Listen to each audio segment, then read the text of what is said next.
حضرت شعیب علیہ السلام اور حضرت موسیٰ علیہ السلام کی بات کا اس آیت مقدسہ میں ذکر ہے۔ حضرت شعیب علیہ السلام نے حضرت موسیٰ علیہ السلام سے کہا، میں چاہتا ہوں کہ اپنی 2 بیٹیوں میں سے ایک سے تمہارا نکاح کر دو۔ اس آیت مقدسہ سے یہ معلوم ہوا کہ باپ اگر اپنی بیٹیوں کے نکاح کی بات کرتا ہے خود تو یہ کوئی شرمندگی والی بات نہیں ہے، پیشکش کرتا ہے تو یہ کوئی ماڑی بات نہیں ہے۔ ہم عمومی طور پہ یہ تصور کرتے ہیں کہ باپ اپنی بیٹی کا رشتہ جو ہے نا وہ نہیں بھیج سکتا، صرف لڑکے کا رشتہ جو ہے نا وہی بھیجا جا سکتا ہے، تو لڑکی کا نہیں بھیجا جا سکتا۔ تو علماء فرمائے اگر یہ انداز اور یہ بات غلط ہوتی، جہاں مناسب جگہ نظر آ جائے تو وہاں پہ رشتہ بھیج دینا تو یہ سنت مبارکہ ہے، یہ درست طریقہ ہے، یہ نیک لوگوں کا، صحابہ کا اور سابقہ انبیاء کا بھی طریقہ رہا ہے۔ اور یہ ذہن میں بٹھانا کہ نہیں صرف لڑکے کی پیشکش ہو سکتی ہے، لڑکی کی پیشکش نہیں ہو سکتی، یہ غلط ہے۔ تو جب بھی کوئی مناسب رشتہ نظر آ جائے، حضرت شعیب علیہ السلام کو لگا کہ یہ بچہ ٹھیک ہے، پارسا ہے، تو پھر آپ نے ان کے سامنے اپنی آرزو رکھ دی کہ 2 بیٹیوں میں سے کسی ایک بیٹی کے ساتھ تیرا نکاح کر دیا جائے۔ حضرت عمر رضی اللہ تعالیٰ عنہ کتنے جلیل القدر صحابی ہیں، سرکار کا کتنا فیض آپ کے پاس ہے۔ مدینہ منورہ میں حضرت عمر رضی اللہ تعالیٰ عنہ کی صاحبزادی حضرت حفصہ رضی اللہ تعالیٰ عنہ یہ بیوہ ہو گئیں، شوہر کے انتقال پر بیوہ ہو گئی۔ تو اب حضرت عمر رضی اللہ تعالیٰ عنہ حضرت عثمان سے ملے، کہا کہ نکاح کی پیشکش کرتا ہوں، بیٹی بیوہ ہو گئی ہے، نکاح کر لو۔ اب دیکھیں نا، یہ باپ نکاح کی فرمائش کر رہا ہے بیٹی کے والے سے، اور ہم اسے عیب سمجھتے ہیں۔ تو انہوں نے کوئی بات کے اوپر زیادہ غور نہ کی، پھر حضرت صدیق اکبر سے کہا، تو حضرت صدیق اکبر رضی اللہ تعالیٰ عنہ خاموش رہے، اور یہ نکاح پھر رسول پاک صلی اللہ علیہ وسلم سے ہو گیا۔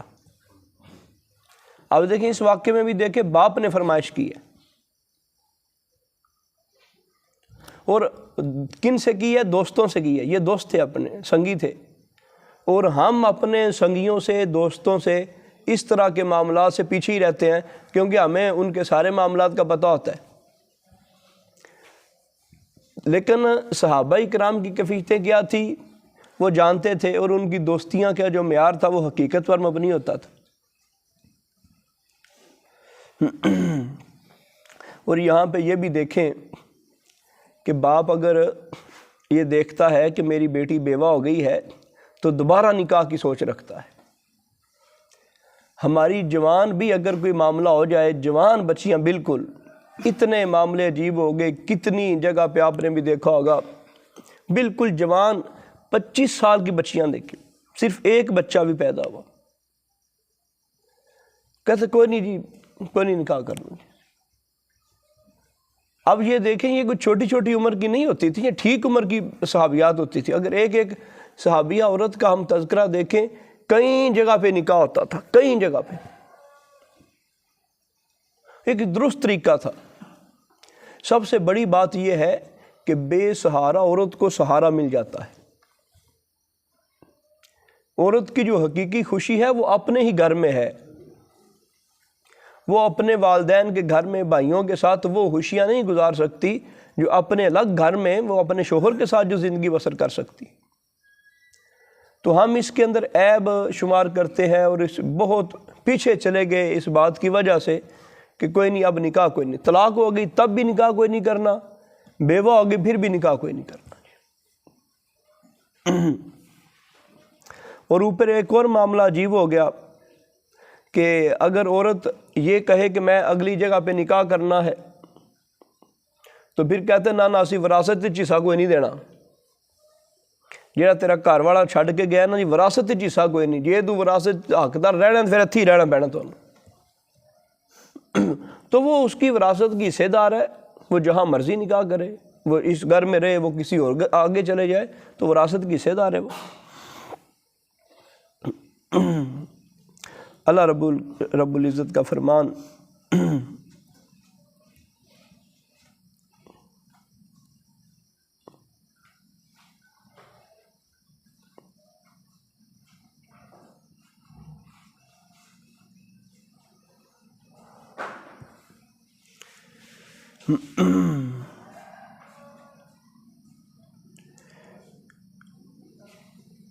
نودیا من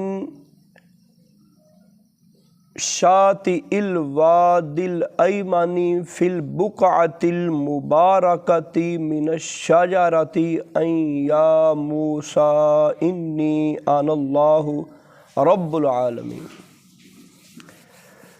اللہ پاک فرمایا دائیں وادی کے کنارے پر جو برکت والے علاقے میں جگہ واقع تھی، ایک درخت سے آواز آئی، اے موسیٰ میں ہی اللہ ہوں، تمام جہانوں کا پروردگار۔ یہ جب سفر مصر میں جا رہے تھے اپنے اہل خانہ کے ساتھ تو راستے کی سمجھ نہیں آ رہی تھی اور کچھ سردی بھی زیادہ تھی۔ دور سے آپ نے دیکھا کہ روشنی ہے تو آپ وہاں چلے گئے کہ میں کوئی آگ ہوگی تو آگ کا انتظام کرتا ہوں اور جو راستہ ہے وہ پوچھ کے آ جاتا ہوں۔ جب وہاں گئے تو وہاں سے یہ آواز آئی کہ یہ اللہ تبارک و تعالیٰ کی قدرت ہے، اللہ کی نشانیاں ہیں۔ تو اب موسیٰ علیہ السلام اس کو دیکھ کے اور حیران ہوئے۔ تو یہ آیت مقدسہ بیان کرنے کی وجہ یہ ہے کہ جہاں پر بھی اللہ رب العزت کی نشانیاں ہوں یا انوار و تجلیات نازل ہوں تو وہ جگہ برکت والی بن جاتی ہے۔ کیوں؟ اللہ رب العزت نے فرمایا فی بقعۃ المبارکہ، تو وہ جگہ برکت والی بن جاتی ہے۔ تو عمومی طور پہ روایات میں حدیث میں آتا ہے کہ جو جتنی مساجد ہیں، اس طرح کی اور چیزیں ہیں جہاں پہ عبادات ہوتی ہیں، اللہ تبارک و تعالیٰ کی طرف سے انوار و تجلیات نازل ہوتے ہیں۔ تو جب نازل ہوتے ہیں تو قرآن مقدس نے واضح فرما دیا کہ وہ جگہ برکت والی بن جاتی ہیں۔ تو برکت والی جگہوں پر آنا، بیٹھنا، وہاں پر دعائیں کرنا، یہ اور قبولیت کا سبب اور ذریعہ بنتی ہے۔ اللہ رب العزت کا فرمان ہے ان الذی فرض علیک القرآن لرادک الی معاد۔ اے پیغمبر، جس ذات نے تم پر اس قرآن کو نازل فرمایا، قرآن کی ذمہ داری ڈالی، قرآن کے احکامات کا اور قرآن کے نور اور فیض کا آگے پہنچانا یہ لازم کر دیا، وہ تمہیں دوبارہ اسی جگہ پر لا کر رہے گا جو تمہارے لیے محبت اور چاہت کی جگہ ہے۔ رسول پاک صلی اللہ تعالیٰ علیہ وآلہ وسلم جس وقت مکہ مکرمہ سے باہر ہوئے تو ایک مقام ہے جحفہ، وہاں سے راستہ جدا ہو جاتا ہے۔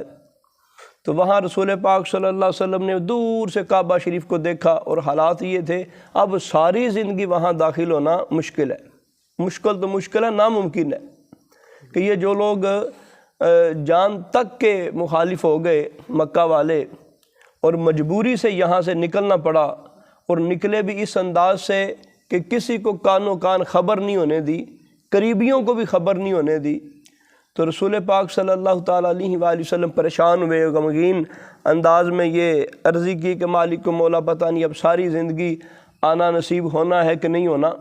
تو وہ آخری نگاہ ڈالی دور سے، تو اللہ رب العزت نے یہ آیت مقدسہ نازل فرمائی، محبوب ہم نے تو آپ کے اوپر قرآن کی ذمہ داری ڈالی ہے، اب ہم اس کا صلہ یہ دیں گے کہ آپ کی پریشانی ختم کر دیں گے، جس جگہ سے آپ کو بڑا انس ہے، محبت ہے، پیار ہے، یعنی مکہ مکرمہ، وہاں دوبارہ پھر آپ آئیں گے۔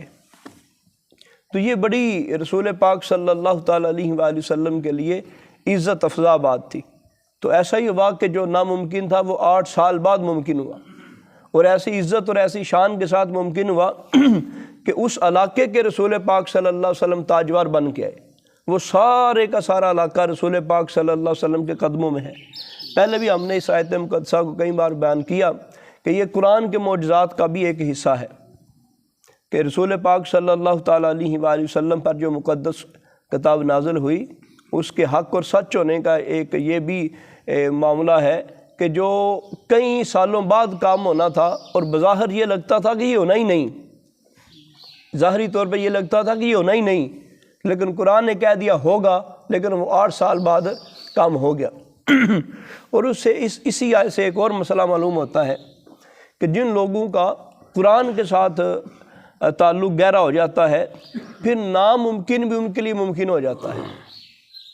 اب یہ جو اللہ رب العزت نے ممکنات کے حوالے سے بات فرمائی کہ اے محبوب جس وجہ سے آپ پریشان ہیں، کیوں پریشان ہیں؟ ان الذی فرض علیک القرآن، اللہ نے تو آپ پر قرآن لازم کر دیا ہے اور آپ نے اس کا بوجھ اٹھایا ہوا ہے اور اس کی ذمہ داری قبول کیے ہوئے ہیں، اور قرآن کا فیض آگے بانٹ رہے ہیں، قرآن کے احکامات کی تبلیغ کر رہے ہیں۔ اب یہ جو آپ کر رہے ہیں اس کے بدلے سے ہم کیا کریں گے؟